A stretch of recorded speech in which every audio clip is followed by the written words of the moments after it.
Hello hi, ഈ സംഭവം നിങ്ങളെല്ലാം കണ്ടിട്ടുണ്ടാവും. ഇതാണ് ഗംബോൾ മെഷീൻ അല്ലെങ്കിൽ ക്യാൻഡി മെഷീൻ എന്നൊക്കെ പറയാം. ഇത് നമ്മുടെ ചോക്ലേറ്റ് ഷോപ്പിലൊക്കെ വാങ്ങാൻ കിട്ടുന്ന ഒരു സാധനമാണ്. അപ്പോൾ ഇതിൻ്റെ വലിയ മെഷീന് നിങ്ങൾ ചിലപ്പോൾ മാളുകളിലൊക്കെ കണ്ടിട്ടുണ്ടാവും. അപ്പോൾ ഇത് വെസ്റ്റേൺ കൺട്രീസിലൊക്കെ ഭയങ്കര ഫേമസ് ആണ്. അപ്പോൾ ഇതിൻ്റെ പ്രവർത്തനം ഭയങ്കര രസമാണ് കാണാൻ വേണ്ടിയിട്ട്. കുട്ടികൾക്കൊക്കെ നല്ല ഇഷ്ടമുള്ളൊരു സാധനമാണ്. അപ്പോൾ ഇത് ആക്ച്വലി കോയിൻ ഇട്ടിട്ട് പ്രവർത്തിക്കുന്നതാണ് നമ്മൾ ഈ വീഡിയോയിൽ എക്സ്പ്ലെയിൻ ചെയ്യാൻ പോകുന്നത്. പക്ഷേ ഇത് കോയിൻ ഇട്ടിട്ടില്ല. അപ്പോൾ ഇത് ഇവിടെ കോയിൻ ഇട്ടിട്ട് നമ്മൾ ഇങ്ങനെ കറക്കുമ്പോൾ ഇങ്ങനെ ഗംബോൾസ്, ഈ ഗംബോൾസാണ് ഈ സാധനം ഈ കളറിൽ കാണുന്നത്. ഇതിങ്ങനെ പുറത്തേക്ക് വരും. അപ്പോൾ ഇത് നമ്മൾ ഇങ്ങനെ കാണുമ്പോൾ ഇത് സിമ്പിളാണ്. പക്ഷേ ഇതിൻ്റെ അകത്ത് നടക്കുന്ന കോയിൻ ഇട്ടിട്ട് പ്രവർത്തിക്കുന്ന മെഷീൻ്റെയാണ് ഞാൻ പറയുന്നത്. പ്രവർത്തനം വളരെ പവർഫുള്ളാണ്.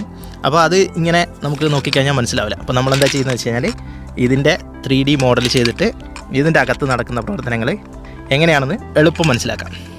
ഗംബോൾ മെഷീനെ കുറിച്ച് പറയുന്നതിന് മുമ്പ് വെൻഡിങ് മെഷീനെ കുറിച്ച് പെട്ടെന്നൊന്ന് പറയാം. ഒരു ഫ്രിഡ്ജ് അല്ലെങ്കിൽ അലമാര പോലുള്ള ഒരു മെഷീനിൽ അത്യാവശ്യം വേണ്ട ഫുഡ് ഐറ്റംസ്, ചോക്ലേറ്റ്, വെള്ളം ഇവയൊക്കെ വച്ചിട്ടുണ്ടാവും. കോയിൻ ഇട്ടുകൊണ്ടോ കാർഡ് സ്വൈപ്പ് ചെയ്തുകൊണ്ടോ നമുക്ക് ആവശ്യമുള്ള സാധനങ്ങൾ എടുക്കാൻ കഴിയും. ഇവിടെ സാധനങ്ങൾ എടുത്തു തരാൻ ഒരാളുടെ ആവശ്യമില്ല. അതാണ് വെൻഡിങ് മെഷീൻ. മാൾ, ഓഫീസുകൾ, റെയിൽവേ സ്റ്റേഷൻ, എയർപോർട്ട് എന്നിവിടങ്ങളിലൊക്കെ നമുക്ക് ഈ വെൻഡിങ് മെഷീൻ കാണാൻ കഴിയും. 1888 ന്യൂയോർക്കിലെ ഒരു ട്രെയിൻ സ്റ്റേഷനിൽ തോമസ് ആദം ഗം കമ്പനിയാണ് ആദ്യമായി വെൻഡിങ് മെഷീൻ ഇൻസ്റ്റാൾ ചെയ്യുന്നത്. അവരുടെ പ്രൊഡക്റ്റായ ടുട്ടി ഫ്രൂട്ടി ഗം വിൽക്കാൻ വേണ്ടിയാണ് ഈ വെൻഡിങ് മെഷീൻ ഇൻസ്റ്റാൾ ചെയ്തത്. ഈ ഒരു രീതിയിലായിരുന്നു ആദ്യത്തെ വെൻഡിങ് മെഷീൻ.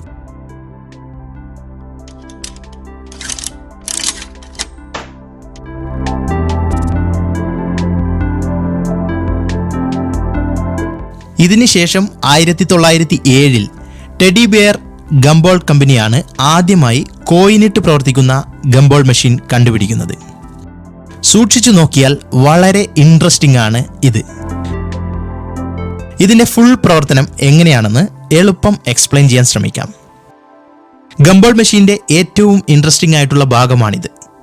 കോയിനിടാതെ നമുക്ക് ഈ ഹാൻഡിൽ രണ്ടു ഭാഗത്തേക്കും കറക്കാൻ കഴിയില്ല.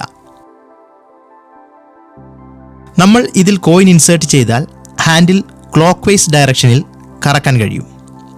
ഒരു പ്രാവശ്യം ഫുൾ കറക്കുമ്പോൾ ഈ ഇൻട്രസ്റ്റിംഗ് ആയ സൗണ്ട് കേൾക്കാൻ കഴിയും. പിന്നാലെ ഒരു ഗംബോൾ ഇതുവഴി പുറത്തേക്ക് വരും. നിങ്ങൾക്കൊരു കുഞ്ഞു മനസ്സുണ്ടെങ്കിൽ തീർച്ചയായും നിങ്ങൾ ഹാപ്പിയാകും. ഇനി നമുക്കിതിൻ്റെ ഉള്ളിലേക്ക് പോകാം. ഈ മെഷീൻ്റെ പ്രധാനപ്പെട്ട ഭാഗങ്ങളാണ് dispensing disc, the chute, the coin bin, പിന്നെ കോയിൻ മെക്കാനിസം. ഇതിൽ പ്രധാനപ്പെട്ട ഭാഗമാണ് കോയിൻ മെക്കാനിസം.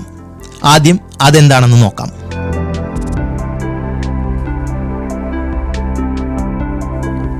ഇതാണ് ഫേസ് പ്ലേറ്റ്, ഇത് ബാക്ക് പ്ലേറ്റ്, ഇത് കോയിൻ റിസീവിംഗ് ഡിസ്ക്, ഇത് റാച്ചറ്റ് ഗിയർ, ഇത് സ്പർ ഗിയർ, പിന്നെ ടേൺ ഹാൻഡിൽ. ഈ റോഡ് ശ്രദ്ധിച്ചോ, ഇത് പെർഫെക്റ്റ് സിലിണ്ടർ അല്ല, മേലെ ഭാഗം ഫ്ലാറ്റ് ആണ്. കോയിൻ റിസീവിംഗ് ഡിസ്ക് ഇത്തരത്തിൽ ഹാൻഡിൽ റോഡിന്റെ ഫ്ലാറ്റ് ഭാഗത്ത് കൃത്യമായി ഫിറ്റ് ആകുന്നു. ഹാൻഡിൽ കറക്കുമ്പോൾ കോയിൻ റിസീവിംഗ് ഡിസ്കും കൂടെ കറങ്ങുന്നു. ഇനി കോയിൻ എങ്ങനെയാണ് ഉള്ളിലിടുന്നത് എന്ന് നോക്കാം.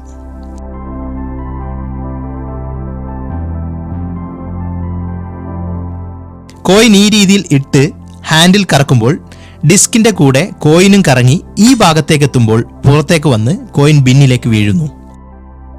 ഇനി മേലെ ഭാഗത്ത് ഫ്ലാറ്റായ ഹോൾസ് ഉള്ള 2 ഗിയറുകളും ഇവിടെ അറ്റാച്ച് ചെയ്യുന്നു. ഇപ്പോൾ ഹാൻഡിൽ കറക്കുമ്പോൾ ഈ ഗിയറുകളും കൂടെ കറങ്ങുന്നു. ഈ ഗിയറിനെ റാച്ചറ്റ് ഗിയർ എന്ന് വിളിക്കുന്നു. ഇതിന് ഒരു ഡയറക്ഷനിൽ മാത്രമേ കറങ്ങാൻ കഴിയുകയുള്ളൂ. ഈ ഭാഗമാണ് പോൾ. റാച്ചറ്റ് ഗിയർ കറങ്ങുമ്പോൾ ഈ ഭാഗം ഈ രീതിയിൽ ഗിയറിന് മേലെ സ്ലൈഡ് ആകുന്നു. ഓപ്പോസിറ്റ് ഡയറക്ഷനിലേക്ക് റാച്ചറ്റ് ഗിയർ റൊട്ടേറ്റ് ചെയ്യാൻ ശ്രമിച്ചാൽ സാധിക്കുന്നതല്ല. ഹാൻഡിൽ കറക്കുമ്പോൾ ആകാംക്ഷ തരുന്ന ഈ ഒരു ശബ്ദം ഉണ്ടാകുന്നതിന് പിന്നിലെ പ്രധാന കാരണവും ഈ റാച്ചറ്റ് ഗിയറും പോളും ആണ്. സോ കോയിൻ ഇട്ടാലും ഇല്ലെങ്കിലും ആൻറ്റി ക്ലോക്ക് വൈസ് ഡയറക്ഷനിൽ നമുക്ക് ഹാൻഡിൽ കറക്കാൻ കഴിയില്ല. ക്ലോക്ക് വൈസ് ഡയറക്ഷനിൽ കറക്കാൻ കോയിൻ ഇടുകയും വേണം. ബാക്ക് പ്ലേറ്റിൽ ഇത്തരത്തിൽ ഒരു പാർട്ട് സ്ക്രൂ ചെയ്തു വച്ചിട്ടുണ്ട്. ഇതിൻ്റെ ഒരറ്റം കോയിൻ വീഴുന്ന സ്ഥലത്ത് ഡിസ്കിൻ്റെ റൊട്ടേഷനെ തടയുന്ന രീതിയിലായിരിക്കും ഉണ്ടാവുക. ഇനി നമ്മൾ കോയിൻ ഇടുമ്പോൾ ഈ അറ്റം പുറത്തേക്ക് തള്ളുകയും ഇപ്പോൾ ഡിസ്കിന് തടസ്സമില്ലാതെ കറങ്ങാനും കഴിയുന്നു.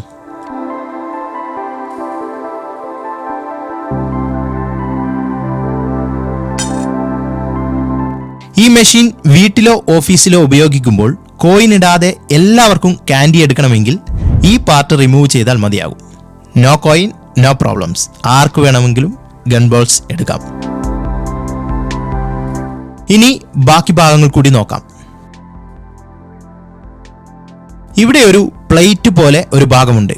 ഇതിന് ച്യൂട്ടിലേക്ക് ഒരു ഓപ്പണിംഗും ഉണ്ട്.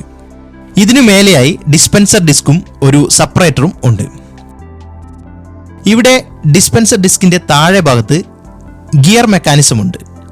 ഇത് കോയിൻ മെക്കാനിസത്തിലെ സ്പർ ഗിയറുമായി കണക്റ്റഡ് ആണ്. സ്പർ ഗിയർ റൊട്ടേറ്റ് ചെയ്യുമ്പോൾ ഡിസ്പെൻസർ ഡിസ്കും റൊട്ടേറ്റ് ആകുന്നു. സ്പർ ഗിയർ ഒരു ഫുൾ റൊട്ടേഷൻ എടുക്കുമ്പോൾ ഡിസ്പെൻസർ ഡിസ്ക് 1/3 റൊട്ടേഷൻ മാത്രം കറങ്ങുന്നു. ഇനി നമ്മൾ കോയിനിട്ട് ഹാൻഡിൽ കറക്കിയാൽ ഇത്തരത്തിൽ ഗംബോൾ ചൂട്ടിലൂടെ പുറത്തേക്ക് വരുന്നു.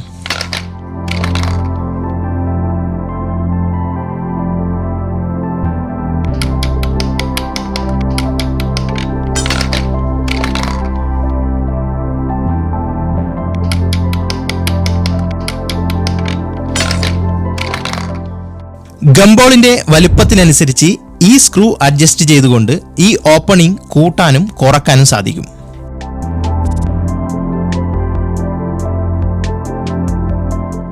ഇനി ഈ മെഷീൻ മൊത്തത്തിൽ അഴിച്ചെടുക്കണമെങ്കിൽ മേലെയുള്ള കീ ഹോളിൽ ഇത്തരത്തിൽ ഒരു കീ ഉപയോഗിച്ച് എല്ലാ പാർട്സും അഴിച്ചെടുക്കാൻ കഴിയുന്നതാണ്.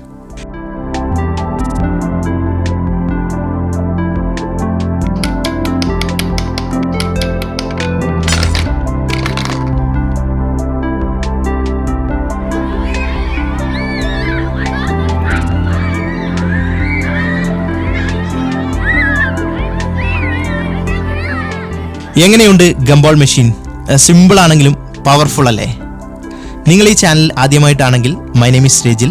ഇത്തരത്തിൽ പലവിധ വിഷയങ്ങൾ 3D ആനിമേഷന്റെ സഹായത്തോടെ എളുപ്പത്തിലും രസകരമായും എക്സ്പ്ലെയിൻ ചെയ്യുക എന്നതാണ് ഈ ചാനലിലൂടെ ചെയ്യാൻ ശ്രമിക്കുന്നത്. വീഡിയോ ഇഷ്ടമായാൽ ലൈക്ക് ചെയ്യുക, അഭിപ്രായങ്ങൾ കമൻറ്റ് ചെയ്യുക. അറിയാൻ ആഗ്രഹമുള്ളവർക്ക് വീഡിയോ ഷെയർ ചെയ്തു കൊടുക്കുക.